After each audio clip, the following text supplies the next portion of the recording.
ඒ නිසා ජීවිතේ අනේකට ගරු කරන්න බැරි නම් කසාද බඳින්න එපා.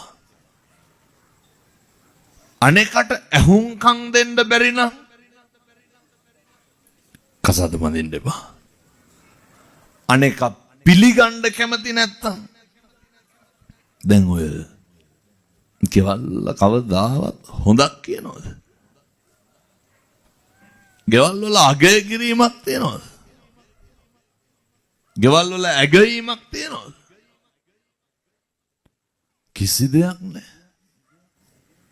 මම බොහොම කරුණාවෙන් දේශනා කරන්නේ මේ පින්නතුන්ට. කාලෙකින් හම්බෙච්ච මනුෂ්‍යාත්ම භාවය තුල වචනකින්වත් පවුණම් කරන්න එපා. වචනකින්වත් දැන් පොඩි ප්‍රශ්නයක් තියෙනවා. පින්නතුන් ඉතින් මේ කියනවා කරන්න ඕන හෙට ඉඳන් හොඳ. ඊට වඩා පවු නොකරුවොත් ඇයි ඒ? මට දැනටත් වෛද්‍යවරු කියලා තියෙන්නේ බණ කියන්න එපා කියලා. නවත්තන්න කියලා තියෙන්නේ. විනාඩි 45කට වඩා කතා කරන්න එපා කියලා තියෙන්නේ. දැන් අහන්න පුළුවන් නම් ඒ තියෙන කොටත් මොකටද එක දවසට බණ පහක් බාර ගන්න කියලා. පින්නතුනේ මිනිස්සු වෙලා උපදින්නේ හරි කලාතුරකින්. මම කොහොමද ලබන අවුරුද්දේ මාස 6ක් විතර බණ කියන්නේ මුල් මාස 6ම. මිනිස්සු වෙලා උපදින්නේ හරි කල්ප ගානකින්. ඒ ඉපදුනහම අපි මොකද කරගන්න ඕනේ? පුළුවන් තරම් අකුසල් නොකර ඉන්න ඕනේ. පුළුවන් තරම් කුසල්ම වඩන්න ඕනේ. මම දැන් අද අසනීපයි කියලා මේ බණවලට ආවේ නැත්තම් මොකද වෙන්නේ? මිනිස්සුන්ගේ බලාපොරොත්තු, මිනිස්සුන්ගේ හීන. ඒ හින්දා මේ කියන හැම එකක්ම හෙට ඉඳන් කරන්න. මේ කියන හැම එකක්ම හෙට ඉඳන් අහන්න. අද ඉඳන් ගෙවල් වල පවුල පන්සල වගේ තියාගන්න. ඔච්චරයි. පවුල පන්සල වගේ තියාගන්න කියපුවාම සමහරු වෙනවා පින්නතුනේ. පන්සල පවුල වගේ කරගන්න එනවා. මෙහෙත් ඉන්නවද එහෙම නැහැ.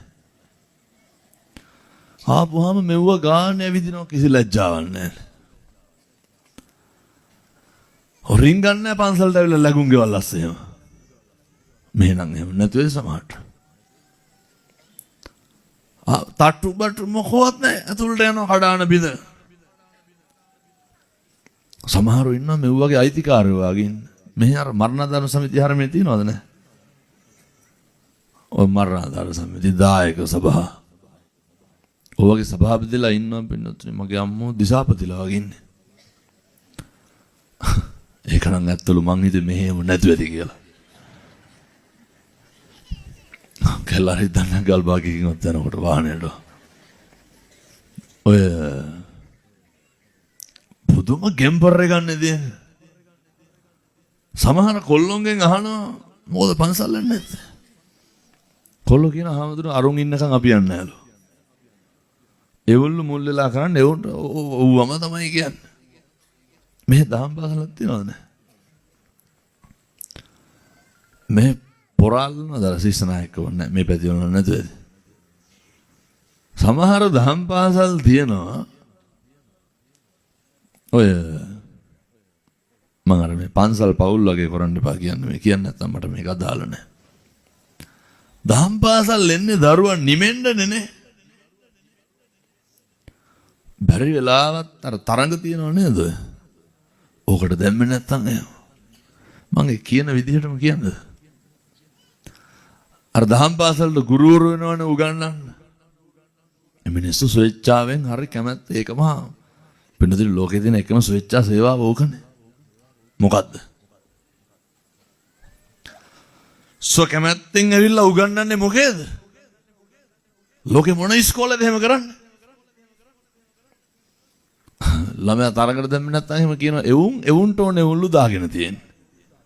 කියන්නේ බයිනවා වෙනතුනේ. ඒ හින්දා පන්සල තියෙන්නේ අපිට සනසෙන්න හැදෙන්න මිසක්කල්